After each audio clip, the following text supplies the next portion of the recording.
Y que vamos a ir con la primera parte, ¿sí? La vemos, por favor. Yo nunca antes me imaginé por algo que no salió de mí. Yo nunca hubiese hecho una cosa como esta porque jamás hubiese querido exponer a mi hijo o a que mi hijo tenga que ver algo de esto algún día de su vida. Y ahora lo va a tener que ver. Y no salió de mí. Salió de un teléfono de una causa por corrupción. Todo esto fue tremendo durante muchos años. Pero hoy también tengo un poco de calma. Al haber grabado ese documental que grabé, me dieron tanta seguridad y tanta libertad de que yo pudiera expresarme y dejar fluir todo lo que, por supuesto, en algún momento habré dicho alguna cosa de más, pero eso fue como una descarga de años de cosas, de padecimientos, no tan solo referido a esto, ¿no? Referido a todo lo que ha pasado conmigo, con mi imagen. Yo no puedo trabajar hoy, porque había 45 millones de argentinos que entiendo, indignación por un montón de cosas, pero también hay otra cuestión, que es que a mí no me dejaban hablar. ¿Te dañó la autoestima? No puedo, sinceramente, no puedo ni decirte. Yo no puedo ni decirte lo que eso me hizo a mí. Y sobre todo tener que escuchar todos los días por televisión que me defenestraran de la manera que me defenestraran. Bueno, ha sido un fin de semana muy, muy intenso con todas estas novedades, ¿no? Realmente. Estas son las declaraciones de la víctima. Y quiero decir algo porque me parece muy interesante. En la última semana no solo hemos discutido todo lo que sucedió alrededor, obviamente, de este hecho y de lo que van diciendo también sus protagonistas, sino que se ha debatido bastante, y me parece interesante hacerlo porque no es periodismo de periodistas, cómo fue el tratamiento informativo de la información. Y hay un dato que viene desde Europa y que no deja de ser interesante. Este fin de semana nosotros lo anticipamos, yo lo anticipé la semana pasada, iba a hablar Fabiola, anticipé también que iba a hablar Alberto Fernández, o anticipamos acá que iban a hablar los dos. Aquí que lo de Alberto Fernández quedó trunco. ¿Y por qué quedó trunco? ¿Y por qué tenemos que aprender? Porque el diario El País de España, que tiene editora de género, determinó que esa nota en exclusiva que había dado Alberto Fernández casi para contrarrestar. Es un protocolo que tienen por ley. Exactamente, pero por eso digo, es un protocolo que tienen por ley y que deberíamos tener nosotros, porque tenemos editoras de género en la mayoría de los medios, por suerte, aunque muchas ahora han sido despedidas, algunas en este último tiempo. Pero más allá de eso, han determinado, la editora de género dijo, si habla el victimario o supuesto victimario, tiene que hablar la víctima. Bueno, pero eso lo vamos a hablar más adelante. Pero sí, pero eso lo vamos a hablar son... más adelante. ¿Podemos hablar sobre estas declaraciones de Fabiola? O sea, eso lo hablamos. No, eso me parece yo quería dar como marco. Sí, Iban a hablar los dos, habló ella y él muy poquito. Una Fabiola a punto del quiebre, ¿no? Porque la verdad es que se quebró varias veces. Sí, claro. Lo que pasa es que primero salieron los recortes y después cuando uno ve la entrevista completa, la verdad es que es muy doloroso que una persona pase por eso y no hay que desacreditar absolutamente a nadie que cuente y que lo cuente cuando pueda contarlo, porque muchas veces empiezan a cuestionar, ¿por qué habla ahora? Y a mí me parece, perdón, Geo, fundamental escuchar y que la justicia determine qué es lo que pasó, ¿no? En las palabras de Fabiola va a estar también el devenir de la causa judicial. ¿Por qué?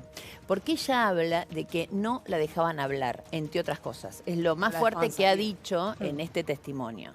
Entonces, lo que empieza a dilucidarse ahora es la competencia. Tenemos abogada en la mesa, seguramente ella lo va a poder dilucidar mejor, pero en todos los dichos de ella también hay ya como una estrategia y un argumento. Hoy la discusión judicial ¿queda en el fuero federal o se traslada al fuero de provincia donde fueron los hechos? Está muy bien asesorada, se le nota muy Entonces, armado, ¿no? lo que ella, digamos, hay cosas que se cuentan. Tiene una estratega además de abogada. Por eso te digo, hay una estrategia diciendo, bueno, nosotros queremos que quede en el fuero federal, parece ser la estrategia de los abogados. es bastante traído de los pelos, porque obviamente estamos hablando de un caso de violencia de género. Bueno, Guadalupe, vos estás acá sentada a la mesa, yo no quiero hablar de esto específico, pero digamos, esto es así. Y en los hechos que ella va narrando de a poco, y los vas a poder ir viendo a lo largo de la mañana, se nota que va dejando lugar a este tipo de situaciones. Es decir, no me dejaban hablar, por ejemplo, es algo muy tajante. O sea, hasta qué punto estaba atada, censura. Obviamente. Claro. Y bueno, es que no la dejaban hablar. Claro, casi o sea, ¿cómo se van? Me interesa tu opinión, porque realmente es tremendo que una persona diga, no me dejaban hablar. ¿Cómo la tenían encerrada? Yo creo que es parte de un proceso de violencia que fue increyendo a lo largo del periodo de lo que estuvo con Alberto. Me parece que no la dejaran hablar puede sorprendernos, pero a nosotros no tanto.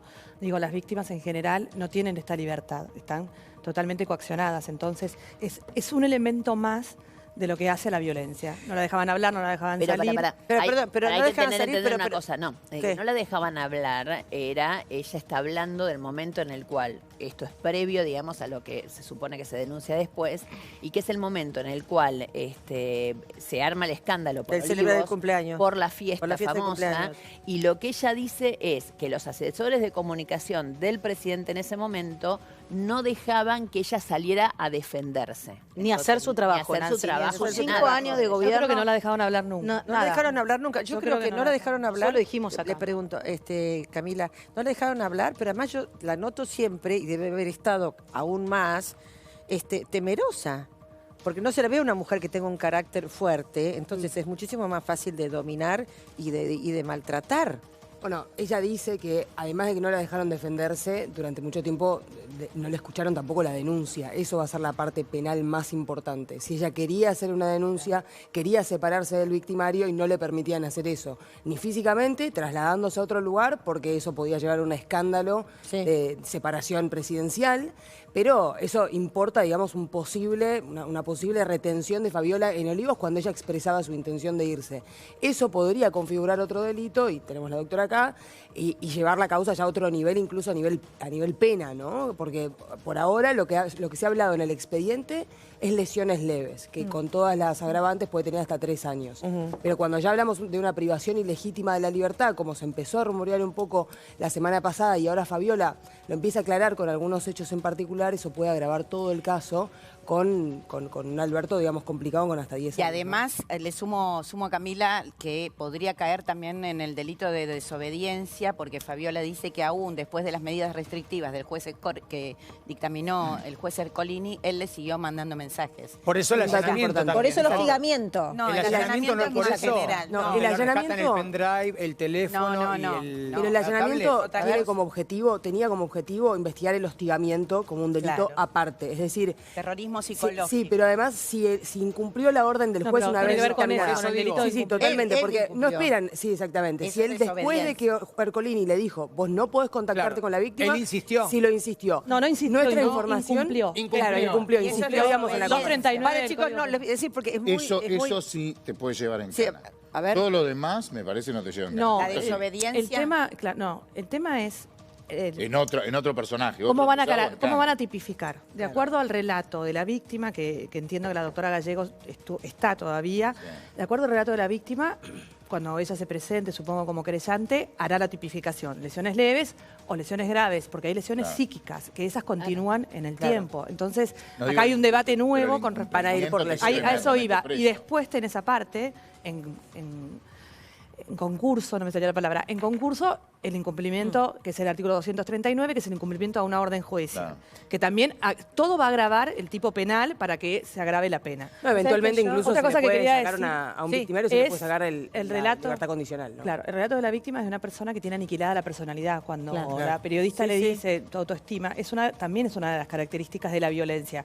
El perpetrador aniquila esta personalidad y esta persona que vos decís es una chica preparada, tenía determinado lugar donde podía haber accedido a un montón de cosas, no lo puede hacer porque hay otra característica, y hay otra característica que es el hacerla sentir culpable. O sea, todo el tiempo. El victimario, junto con la víctima, lo que hace permanentemente es hacerla sentir culpable. Todo lo que está pasando es por tu culpa. Es culpa tuya. Yo lo que veo, perdimos las elecciones por culpa tuya. Sí. Claro, yo lo que veo es una mujer que está quebrada, veo una mujer que encontró este momento para contar un relato, una parte de una historia que es tenebrosa, que es verdaderamente muy, pero muy triste. Muy triste. Y que es solamente la punta del iceberg. Claro. Porque todo lo que tiene que ver con los golpes, con lo que ella va a contar, uno espera el día de mañana cuando le tomen declaración, El martes. tiene que ver, claro, El martes se declara. Mañana. hoy va a Yo la que presentar no un noto escrito, además claro. es miedosa. Bueno, pero para. Con Yo mucho quiero miedo. aclarar es algo. una punta del iceberg Pero, lo que cuenta. yo quiero aclarar algo porque a mí me parece que estos temas que son tan generales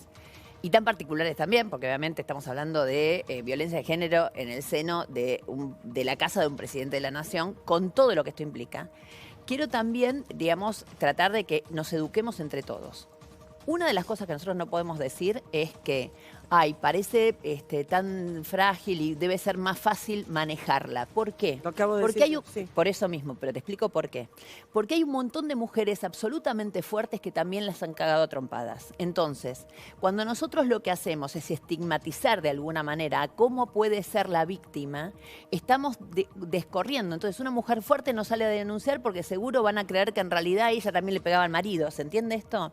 Digo, No, la verdad, claro, las está bien, víctimas no es la son intención, víctimas. sí. No, ya sé que no hay intención, Sí, pero sí, sí, digo sí. para que aprendamos entre todos, porque son esos errores que a veces estamos cometiendo en los medios de comunicación en un momento La sociedad, en donde no basta de todos los ya se- medios de bueno, pero los medios Igual cada tienen, persona es pero hay una independiente, hay una chicos. hay una no, Metemos pero a está todos bien. dentro de la Pero misma. está hay bien, una está bien. diferencia fundamental y Está por bien. eso digo, la televisión tiene un rol educativo también, entonces está bueno que aprendamos entre todos. Si Ella vos en te la equivocás en entrevista tu dice. casa, Claro. se, Ella en la se entrevista perjudican dice. tus hijos. Pero o el ella que misma está por en la ahí. En la entrevista ella original, dice, sí. estoy más fuerte que nunca. Claro. Ella dice eso en la Está bien, entrevista. pero esa lo dice. Después de mucho desde tiempo de anulación. Obviamente, pero a ver, es cierto esto, la violencia empieza por lo verbal y esto está clarísimo, Sí. la violencia empieza por lo verbal.